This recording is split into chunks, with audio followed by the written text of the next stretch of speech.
আসসালামু আলাইকুম ওয়া রাহমাতুল্লাহি ওয়া বারাকাতুহু। সম্মানিত প্রিয় বন্ধুগণ, আজকে খুবই অত্যন্ত গুরুত্বপূর্ণ একটি বিষয় নিয়ে উপস্থিত হইলাম। তো সেই বিষয়টি হচ্ছে, যে সকল ভাইরা প্রিয়জনকে সময় দিতে পারেন না, একদম দুর্বল হয়ে গেছেন, একদম নিস্তেজ হয়ে গেছেন, প্রিয়জনকে আপনি সময় দিতে পারেন না, এই নিয়ে আপনার পরিবারের ভিতরে অনেক অশান্তি সৃষ্টি হচ্ছে, পরিবার ভেঙে যাওয়ার একদম উপক্রম হয়ে গেছে, ভেঙে যাওয়ার উপক্রমই হওয়ার কথা।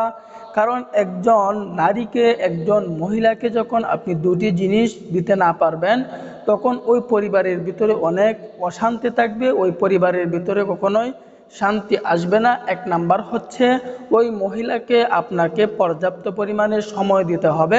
দ্বিতীয় নাম্বারে তাকে ভরণ পোষণ দিতে হবে। ওই মহিলাকে যদি এই দুটো জিনিস আপনি দিতে পারেন, তাহলে ওই মহিলাটা আপনার সংসার করবে, না হয় ওই মহিলাটা আপনার সংসার করবে না। আরেকটা বিষয়, আপনি নিজেকে প্রশ্ন করুন, নিজেকে বলুন যে আমি যদি ওই বিশেষ কাজে না পারি, তো নিজেকেই প্রশ্ন করুন, তখন আমার মতো হতভাগা যে আমি বিশেষ সময় একদম দুর্বল হয়ে যাই, সময় দিতে পারেন না, সময় দিতে পারি না, নিজেকে প্রশ্ন করুন, তখন দুনিয়ার মধ্যে সবচাইতে বেশি কষ্ট লাগে। তো তাদের জন্য অত্যন্ত গুরুত্বপূর্ণ আজকে আমি একটি দেশওয়াজ নিয়ে উপস্থিত হইলাম, একটি রেসিপি নিয়ে উপস্থিত হইলাম। এবং যে সকল ভাইদের বয়স বেশি 50-60 বছর হয়ে গেছে, তারাও যদি এটি ব্যবহার করে, ইনশাআল্লাহ কিছু না কিছু উপকার হবে ইনশাআল্লাহ। এটা আমার থেকে, নিজের থেকে বানিয়ে বলতেছি না। আপনারা আজাইবে সুলাইমানি তাবিজ কিতাব আছে, এই তাবিজ কিতাবের 295 নং পৃষ্ঠায় দেখে নেবেন লেখক কি বলছেন। যে লেখক বলছেন, যারা একদম দুর্বল হয়ে গেছেন, অক্ষম হয়ে গেছেন, তাদের জন্য অত্যন্ত গুরুত্বপূর্ণ আজকের এই বিষয়টি। এবং যে সকল ভাইয়েরা বিবাহ করতে ভয় পাইতেছে, বিয়ে করতে চাইতেছে না, এখন বাড়ি থেকে অনেক চাপ দিচ্ছে, তারপরে সে বিয়ে করতে ভয় পাইতেছে। তো কেন বিয়ে করতে ভয় পাইতেছে? সে আগে কলমের কালি শেষ করে ফেলছে, এখন কলমের ভিতরে তো কোনো কিছু নেই। তো তাদের জন্য গুরুত্বপূর্ণ আজকে আমি একটা বিষয়ে কথা বলবো। সেই বিষয়টা হচ্ছে, যে সকল ভাইদের সমস্যা বেশি, 2 বছর, 3 বছর, 4 বছর, 5 বছর যাবৎ এই সমস্যা নিয়ে বসে আছেন, ছোটোখাটো বেশওয়াজ তাহলে কিন্তু আপনার শরীরে শ্যুট করবে না। হাই কোয়ালিটির বেশওয়াজ নিয়ে আপনাকে সেবন করতে হবে, হাই কোয়ালিটির প্রোডাক্ট নিয়ে আপনাকে সেবন করতে হবে। যেমন ছোটোখাটো বেশওয়াজ কেন শরীরে শ্যুট করবে না, এর কারণটা হচ্ছে, আপনি 5 বছর, 4 বছর, 3 বছর যাবৎ এই সমস্যায় ভুগতেছেন। তো ছোটোখাটো বেশওয়াজ আপনার শরীরে কেমনে শ্যুট করবে, আপনি নিজেই প্রশ্ন করুন। যখন একজন মানুষের জ্বর হয়ে যায় 105 ডিগ্রি 6 ডিগ্রি, তখন তাকে সাধারণ নাপাবরি কাজ করে না, তাকে অ্যান্টিবায়োটিক নিয়ে সেবন করতে হয়। ঠিক তদ্রূপ আপনাকে হাই কোয়ালিটির বেশওয়াজ নিয়ে সেবন করতে হবে। হাই কোয়ালিটির বেশওয়াজ কেবলমাত্র আমরাই তৈরি করছি, তাও আবার ন্যাচারাল প্রাকৃতিক উপায়ে, কোনো পার্শ্ব প্রতিক্রিয়া নিশ্চিন্তায় নির্দ্বিধায় নিয়ে সেবন করতে পারেন। যে সকল বাইরা নিয়ে সেবন করতেছে তারাই কিন্তু উপকার পাইতেছে। তাহলে আপনি কেন বসে আছেন? বসে না থেকে রোগ হলে চিকিৎসা গ্রহণ করুন। চিকিৎসা গ্রহণ করাও কিন্তু সুন্নাত। চিকিৎসা গ্রহণ করতে হবে, আল্লাহ তাআলার কাছে চাইতে হবে, কিছু দান সদকা করতে হবে, কিছু নফল নামাজ পড়তে হবে। এই কাজগুলো যদি আমি করতে পারি, তাহলে অবশ্যই অবশ্যই আল্লাহ তাআলা আমাকে এই সমস্যা হইতে সমাধান দিবেন। তো আজকের এই বেশওয়াজটি আমরা কিভাবে তৈরি করব, তৈরি করার নিয়মটি আমি বলে দিচ্ছি, এবং কিভাবে ব্যবহার করব, ব্যবহার করার নিয়মটি আমি আপনাদেরকে বলে দিব ইনশাআল্লাহ। ধৈর্য সহকারে আজকের ভিডিওটি দেখতে থাকুন। তো আজকের এই বেশওয়াজটি তৈরি করতে হলে আমাদেরকে নিতে হবে 5 গ্রাম ইন্দ্রজব ভালো করিয়া পিষিয়া সামান্য গাভীর দুধের সহিত সিদ্ধ করিয়া একটা মলমের মতো বানাইতে হবে।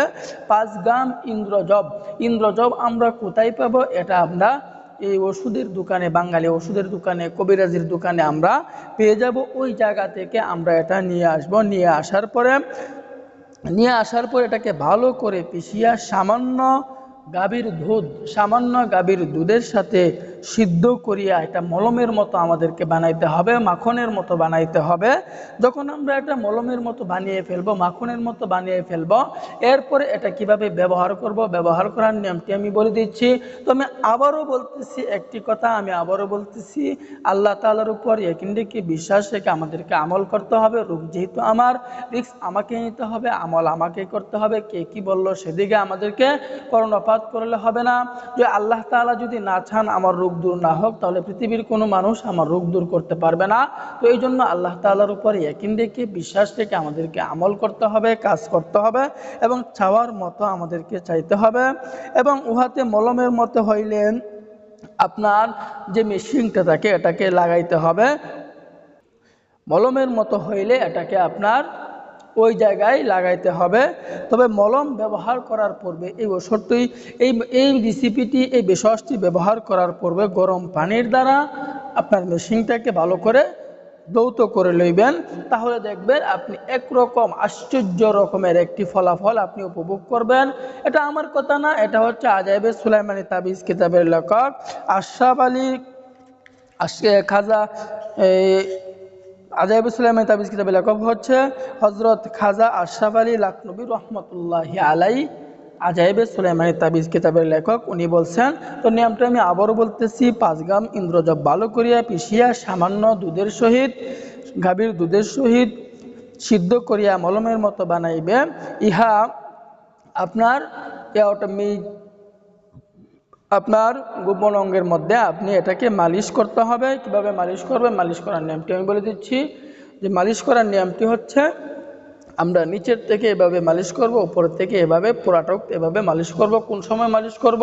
সকালে ঘুম থেকে উঠে অথবা রাত্রেও আমি মালিশ করতে পারবো। এভাবে 5 থেকে 6 মিনিট পর্যন্ত আমরা এভাবে মালিশ করব। এভাবে টানা 1 মাস ব্যবহার করুন, ইনশাআল্লাহ আপনি এই সমস্যা হইতে সমাধান পাবেন। তো আল্লাহ তাআলা আমাদের সকলকে বোঝার তৌফিক দান করুন, আমিন।